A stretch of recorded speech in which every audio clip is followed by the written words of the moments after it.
Good morning, guys. Another gloomy, cool day. It's actually going to reach about 40 today, so that's awesome. But it's still supposed to be red. So, and I downloaded the Weather Channel app, and it says about whether or not the day is good for running, and it gave it a number 3. And that's a 1 through 10. It gave it a 3. So, no jogging for me today. Not that I jog that much anyway. So, anyway, this morning in weighing myself, 189.9. That's 2 ounces up. I had done so good yesterday. Didn't eat very much, just what my body needed. And I went to bed, and I was so hungry I couldn't go to sleep. Now, it wasn't a painful hunger, but it was a very uncomfortable hunger. So I thought, what do I have that I could eat lightly? And it happens I still have some veggie straws, so that was light enough. But unfortunately,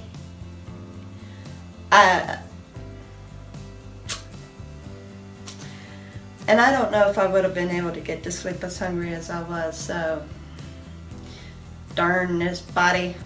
It could be because I ate dinner a little bit too early though, which was right around 3 o'clock, so that's probably what kind of done that for me.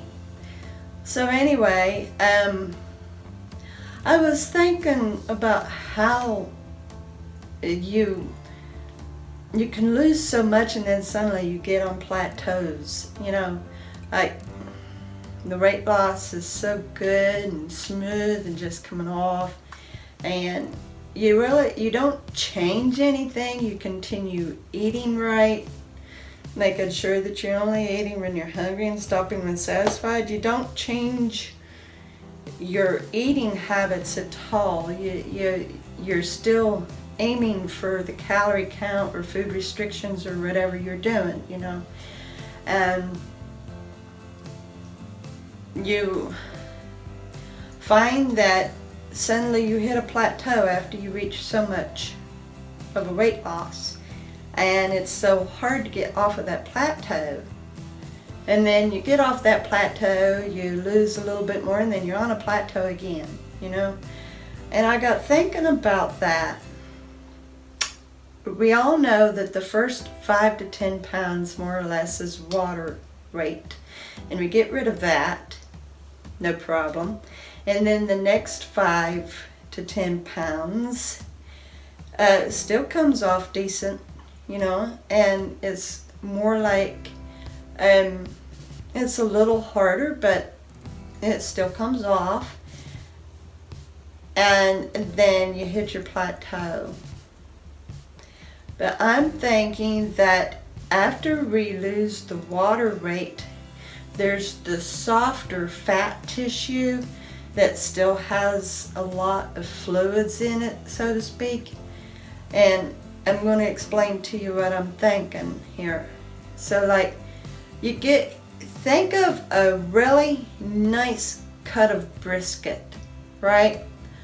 And you cut that up, and you have got the very hard lard type fat, unflavorful, not juicy, just nasty, greasy gunk that's hard fat.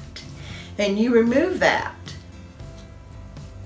But then you've got your thinner fat that's tender, full of juice, and flavorful, you can chew it, and it's got that nice tender flavor to it, which a lot of times can be the better part of the meat, and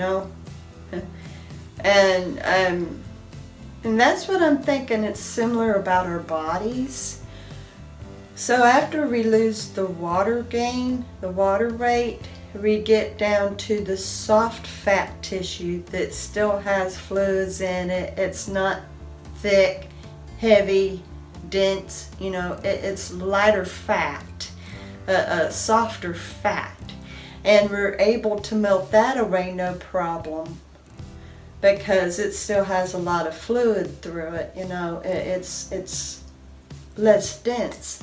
But then after you get rid of that, you come down to the denser, thicker, heavier stuff, And it's that causes the plateaus, because we're having to work extra hard to even get off that plateau. We're sticking with what has worked, but we get to that point. I honestly think it's when we get to the more denser fat. It's a little harder to get rid of because it's thicker, So for us to get through that little by little, because, unless you go into surgery and have them suck the stuff out, you're going to have to really kick into high gear, turn up that thermogenetic metabolism heat to melt it off little by little, The hard fat that's on beef and other meats, that's the lard.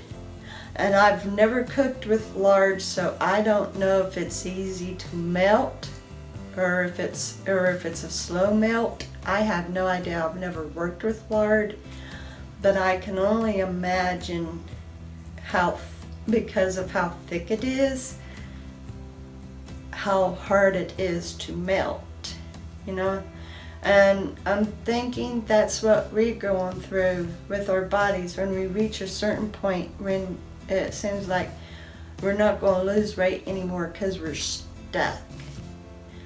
I think it's that harder fat it takes just a little bit more heat through our metabolism. So I notice, like, when I go walking, and if I just go walking at a park that really doesn't have any resistance to it, it's relatively flat, all I get mostly is just sore joints. But if I go walk and hike a trail that's got slopes and hills where it's more resistant, that's when I get the better results. So as far as it goes for my exercises in the morning, I'm just going to make sure for us to keep up with the cardio, because through the cardio, of course, we raise our heart rate, but we're also causing our metabolism to kick into high gear and burn. And then by us doing the strength training and the toning, we're keeping that metabolism stoked and burning.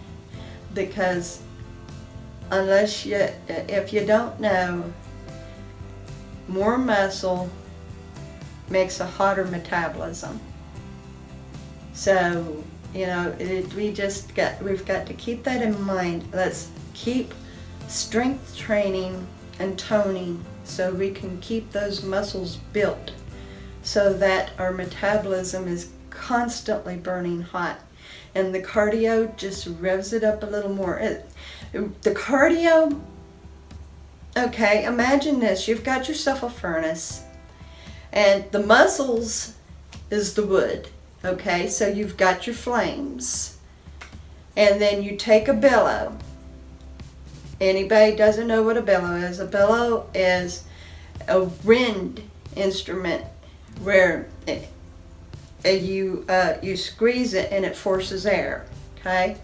So you take a bellow, a fireplace bellow, and you force air onto that flame, and the flame flares up because it's got extra oxygen. And that's the same thing with cardio. Consider cardio to be the bellows.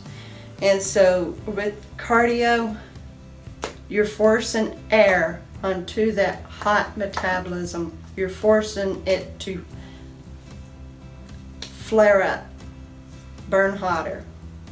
But with cardio, unfortunately, once your heart rate comes back down to rest, your metabolism is back down to normal heat. That's where the muscles come in. You have to keep those muscles, the wood in that furnace. You have to keep the wood in that furnace, constantly putting fresh wood, because if you don't keep up with the burning, with the fire, it's going to go out. So you work your muscles, keep your muscles strong, keep them firm, strength training and toning. And you're constantly putting wood on the fire, keeping the fire going. Cardio, you're causing it to flare up. So, yeah, I like putting descriptions and illustrations to describe things. And honestly, when you think of things like that, it does help you see things a little differently. It does. So I'm not sure about the fat theory. That's what I'm thinking. That's just my own theory. But I definitely know about strength training with the muscle gain and build and the cardio. That I know for sure. But the fat, it's just a theory. And if it's true about the fat, what do? You just keep your metabolism burning hotter so that eventually you melt that thick, hard fat off, and it will come off little by little, but keep at it. Don't quit. Remember, as long as you keep pushing, the body cannot hold on to the weight. So let's keep pushing, y'all. Let's keep pushing. Let's keep our metabolism burning hot. Let's keep it burning hot. All right? So to my new subscribers, thank you and welcome. I appreciate you being here. I will see all of you tomorrow.